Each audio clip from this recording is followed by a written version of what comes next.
Did Dwayne Johnson really sabotage both the Black Adam and Shazam franchises?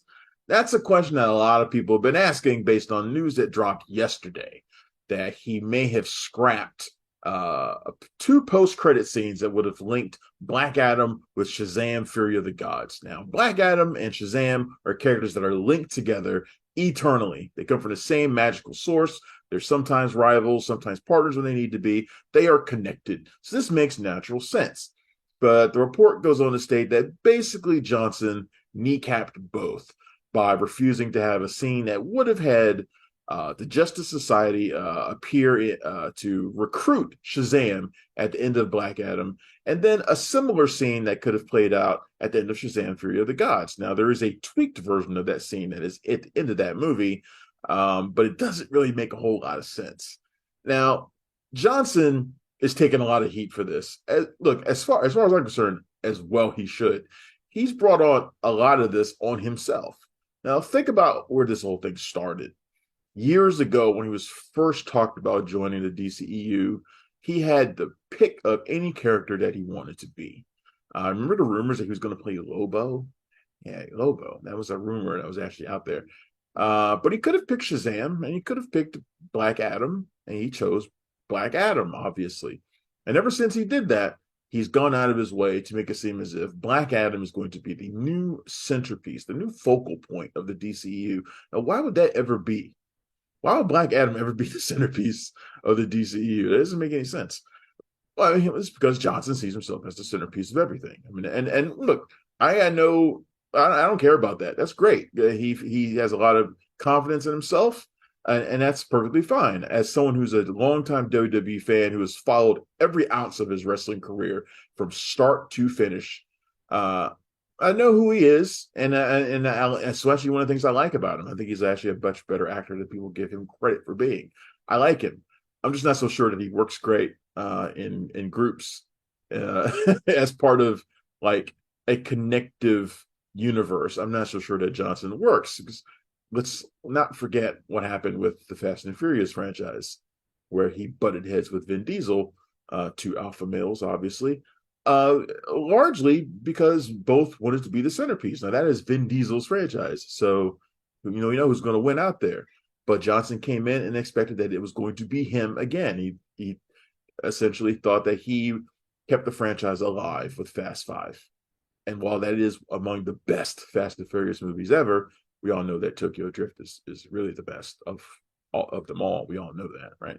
Anyway, it wasn't going to last, and now he's like the only one in the franchise who's not back for Fast X. I mean, I think they've even exhumed Paul Walker, and he's going to be in Fast X. They just brought back everybody for this finale. But anyway, so he doesn't seem to be able to get along in franchises where he cannot be the centerpiece. And obviously, in a cinematic universe like the DCEU, that was never going to be. But he hyped it up to be that way, and even used his power behind the scenes to get Henry Cavill back in front of the camera as Superman in order to build up for this major showdown between Black Adam and Superman. But why would you have that when you can have the showdown that people actually wanted, which is Black Adam versus Shazam, not Superman? Why did he do that? And that's because Johnson wants the biggest and the best, or at least his perception of the biggest and the best, but not necessarily what fans want. He wants what he wants, and that's not the way these things work out. So when Black Adam failed, he took a lot of heat for it, and people were quick to jump on him about it, which I didn't necessarily want to get in dogpile on that. The movie didn't do well. I actually thought the movie was pretty good, but people jumped on him over it, and and I didn't think that was fair. But he brought a lot of that on himself by being outwardly very arrogant about that film. And now it seems as if his backstage drama has hurt Shazam as well, because that movie bombed at the box office. And while it's not all Dwayne Johnson's fault, it certainly couldn't have hurt if there was a link between Black Adam 2 and Shazam: Fury of the Gods that could have given people something to look forward to, something they felt was being expanded on. That certainly couldn't have hurt. It couldn't have hurt either film if they had known there was going to be a connection there. So, look, Dwayne Johnson, I think, is an actor who obviously has millions of adoring fans. That has not always translated to blockbuster success, though. Not always. And maybe it's time that he follows in Vin Diesel's footsteps. He may not like to hear it put that way, but it might be in his best interests to do something that Vin Diesel did, which is create his own unique character and build something for himself out of it. And Vin Diesel did that with the Riddick character, which started in Pitch Black and continued on to Chronicles of Riddick, and then the Riddick film, and there's a fourth movie coming out.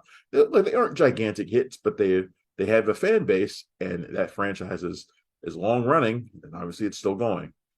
Maybe Johnson needs to do something original like that for himself, where he can be everything that he wants to be and do everything completely the way that he wants it done without having to worry about what a studio wants or what some actor or butting heads with some other actors. Maybe that's what he should do. And look, the Rock could rock bottom me into oblivion if he wanted to. He doesn't have to listen to a guy like me. I'm just saying, as a fan of his, I would like to see that too. Now, before I go, I don't want to let Warner Brothers off the hook here. Warner Brothers has a long history of making terrible decisions when it comes to the DCEU, and giving Johnson everything he wanted was just one in a long chain of mistakes that studio has made. They should have seen where this was going. They should have seen that this was a bad idea. They should have tried to do what was right for all of the movies in the DCEU, not just for Johnson. So they are not let off the hook here. And it's because of all of this that we now find ourselves in the situation we're in now, with James Gunn creating the new DCEU at DC Studios, and so many films that people actually like, their futures are in limbo. We don't know what happens to Shazam now. Based on the box office of Fury of the Gods, are probably nowhere. And that's a shame, because Black Adam and Shazam should be part of the future of the DCU and not just on a shelf somewhere. But I'm Travis Hopson. This has been just my little soapbox moment, I guess. I don't do this often, but I actually had people asking for my opinion on this. You can find me every day at punchdrunkcritics.com. If you live in the DC area, you can find me on various networks here in the area. You can also find me at joeblow.com. You can find me in a lot of different places. Let's put it that way. Be sure to like and subscribe Punch Drunk Critics on YouTube, and check out Cinema Royale anywhere you get your podcasts. Thanks a lot for watching. Goodbye. Thanks for checking out the show. If you like what we're laying down, please subscribe to our channel and click the bell to receive notifications for all of our latest stuff.